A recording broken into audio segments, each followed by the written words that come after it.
Stigma. On the news this evening, stakeholders blame emergency rule for assault on Ahoda administrator. PDP Secretariat deserted a staff protest against Senator Anyanwu. Social media personality VDM leads school children to protest in Abuja. Today is International Widows' Day, and on the foreign scene, threats of Iranian missile attack on US-run air base in Qatar. I'm Sam Chinedu, and the news continues after the break.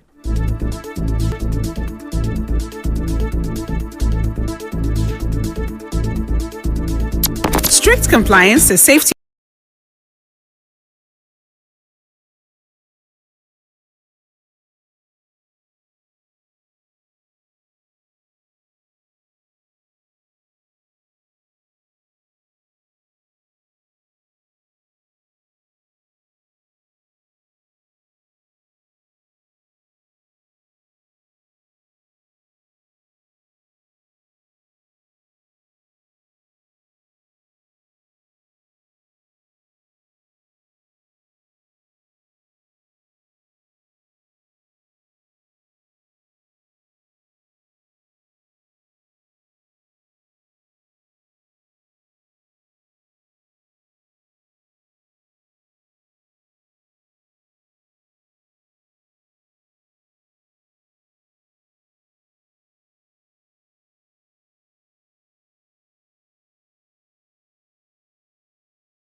Back.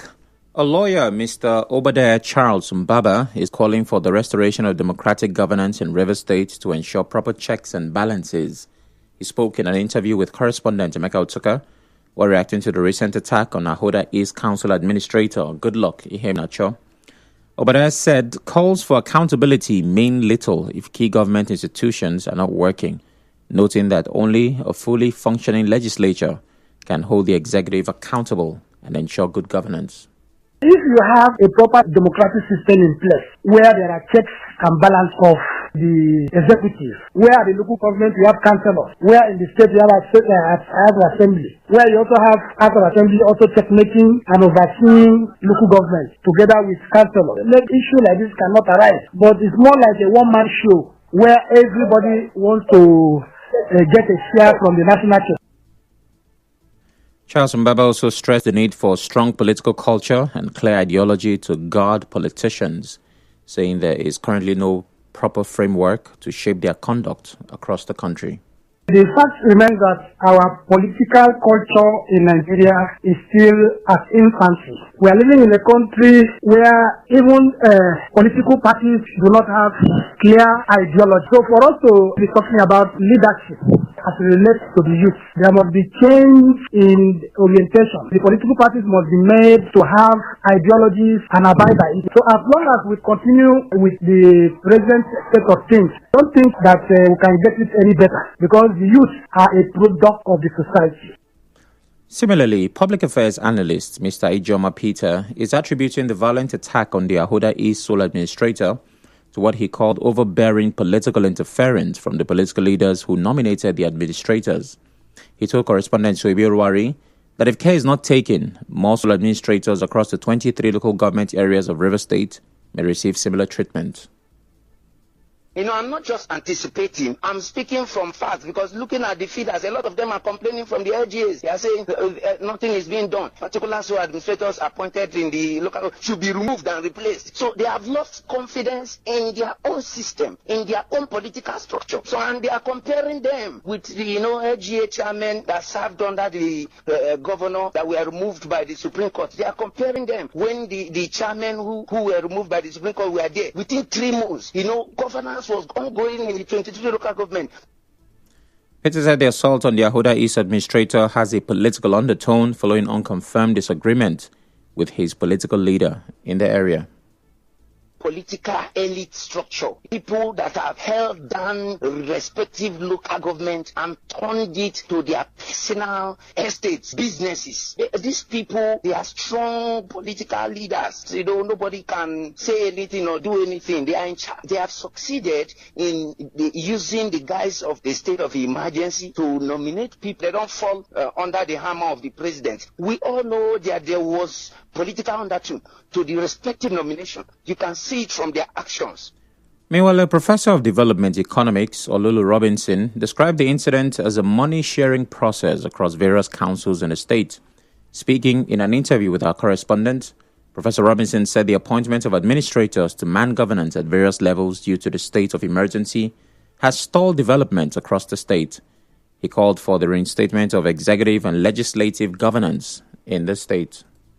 What happened in Auda East is just a sample of what happens in the other local governments. Development have been stalled in Rivers State and in the local governments and in various communities in Rivers State. After payment of salary, the rest of the money is shared. That is the cost to Rivers State. So we have to learn from what has happened. There is no other position than to bring back our democratic structures. The executive and the legislature, they have to reconcile because it's not about them. It's about the 6 million persons in Rivers State that elected them. Meanwhile, there are indications that the Ahoda East Chief Security Officer, Mr. Hector Ekaiketa, who was summoned to the State Police Headquarters in Port Harcourt for questioning, is yet to comply. Yesterday, the State Commissioner of Police, Olugbenga Adepoju, summoned Hector and others allegedly involved in the violent attack on Ihanacho. The CP gave the order after he visited the attack scene alongside heads of other security agencies. He warned that failure to comply with the invitation will result in severe consequences. The police public relations officer, SP Grace Ringakoko, said the matter is being investigated but has not confirmed if Ikakita and the others have arrived at the police headquarters. The incident happened last Friday when a group of about 30 individuals, allegedly led by Ikakita and the council's administrator chief of staff, beat up Ihanacho, stole his mobile phones, and forcefully compelled him to sign a letter of resignation. Ikakita has since denied any involvement. Moving on, there was mild drama at the National Secretariat of the People's Democratic Party, PDP, in Abuja earlier today, as staff and management locked up their offices and staged a walkout in protest against Senator Samuel Anyanwu. The protesting staff firmly refused to acknowledge Anyawu's authority, deserting the premises, leaving the senator stranded and visibly embarrassed at the secretariat. Reports say the workers are angry over Anyawu's refusal to step aside as national secretary despite a Supreme Court ruling in March that allowed internal party decisions to stand. The PDP's National Working Committee had directed the Deputy National Secretary, Koshuedo Setonji, to take over the role. Elsewhere, controversial social media activist Very Dark Man, VDM, has issued a 7-day ultimatum to the Federal Capital Territory Administration, FCTA, to resolve the ongoing teacher strike or face a larger protest involving school children across Abuja. VDM gave the warning during a dramatic protest today at the gates of the FCT minister's office, where he turned the entrance into a makeshift classroom to highlight the plight of public primary school pupils who have been out of school for over 9 weeks due to the strike. Dressed in school uniform alongside a group of affected children, VDM taught letters of the alphabet using names of political figures.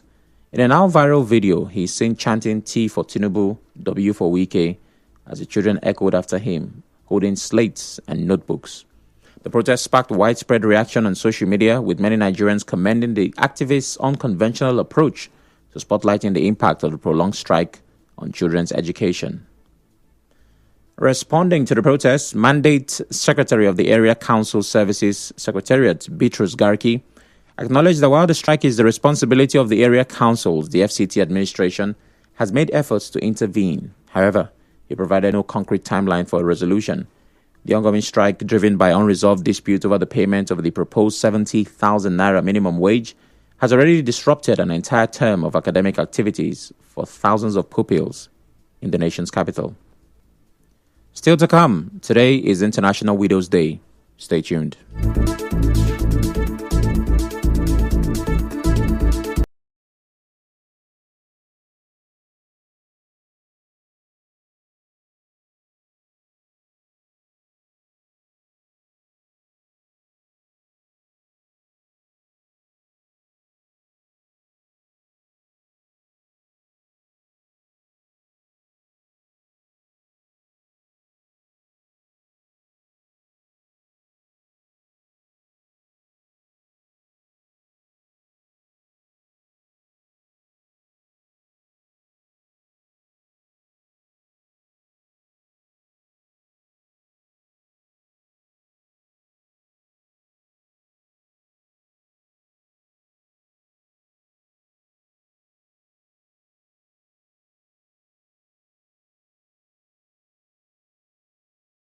Welcome back.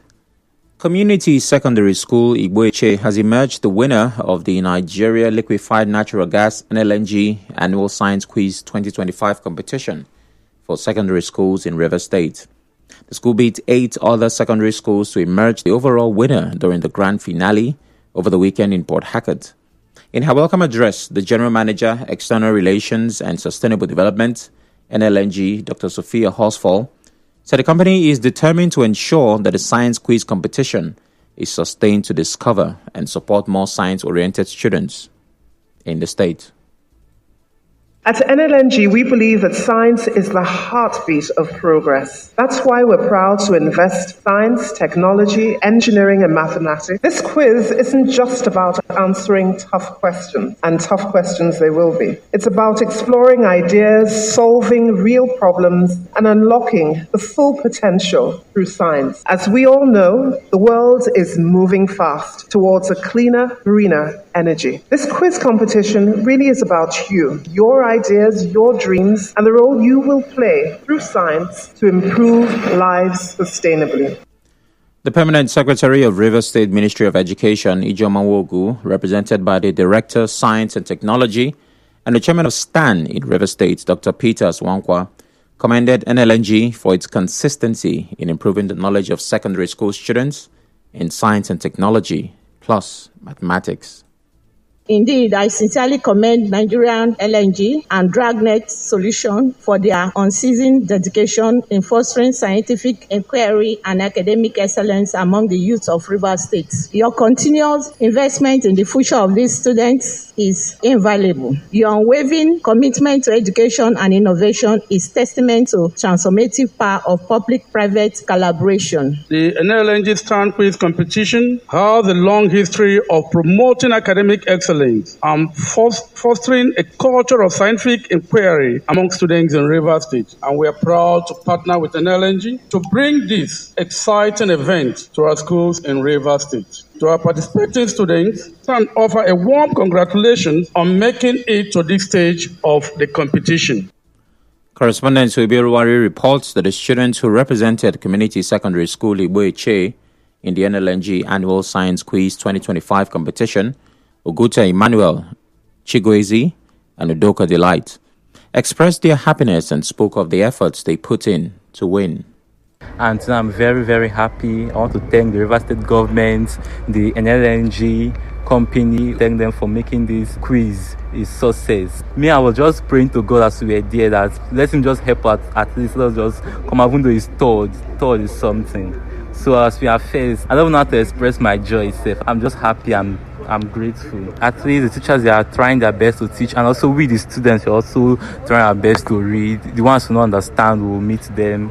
The preparation was not easy at all. Though some nights we have to stay awake and read our books so that we can pass. Though I did not believe that I could have get first, but just by the grace of God, I know that the preparation is not by my strength, but anytime I have chance, I will just use that time to open the book and read. The theme for this year's NLNG Science Quiz competition is Renewable Energy Solutions. Top management staff, friends and teachers from the competing secondary schools, among other dignitaries, attended the event. As the world marks International Widows' Day today, a widow, Dr. Chioma Ekayemhe, has urged men to normalize writing wills that protect their wives and children in the event of their demise. Sharing the difficulties of widowhood, Chioma, a 60-year-old mother of 12, told our correspondent that a well-executed will reduces pain. The issue of widowhood in Nigeria is one of pain, anguish, and suffering. I blame the men for not preparing their wives for widowhood. Usually, Nigerian men are averse to making a will. But I believe once a man makes a will and has a very good lawyer, after his demise, things normally go well for the woman because families will not be able to intimidate her. She will be able to get what she needs to take care of the children, especially for the younger widows. But because of the superstitions attached to drawing up of wills, many men have actually failed to protect their younger wives. Dr. Ekayeme, who is also a lecturer at the University of Port Harcourt, said expensive burial rites, sexual harassment, inadequate finance to care for the family, Intimidation and inhumane societal practices are some ordeals widows face. Once the man dies, she's expected to cough up plenty money, tax her children, grown children, to bring out money for a very, very big funeral that will attract crowd. She's seen as easy target for men who want to exploit her. Many people actually feel that widows are very easy to assess or intimidate. Some of the men may use sexual harassment or try to get the widow to sleep with them. Even family members too, relations of the man, will want to get access to the woman, especially if she's young and beautiful. International Widows Day is a United Nations Day of action to highlight and combat discrimination and injustice suffered by widows worldwide. This year's theme is Beyond Grief, Rebuilding Lives, Strengthening Communities, and Challenging Stigma. The Federal Airports Authority of Nigeria, FAN, says it has banned cash transactions and plans to increase tariffs nationwide. FAN's Director of Commercial and Business Development, Adebola Agunbiade, announced this at an event in Lagos today. He noted that 92% of FAN's current revenue comes from aeronautical sources, while only 8% is from non-aeronautical activities. He said this is below global standards, adding that non-aeronautical revenue accounts for over 40% in many developed countries. And to the international scene, there is a credible threat of an Iranian missile strike on a U.S.-run airbase in Qatar, prompting a temporary airspace closure and shelter-in-place warnings for U.S. and U.K. citizens. Iran is reportedly considering a response to recent U.S. strikes on its nuclear facilities, which President Donald Trump claims caused monumental damage. Trump is set to attend the National Security Council meeting after suggesting the possibility of regime change in Iran. Meanwhile, Israel says it is hitting Tehran with unprecedented force, including strikes en route to the Fordo nuclear sites and Evin prison. The UK has started evacuating its citizens out of Israel.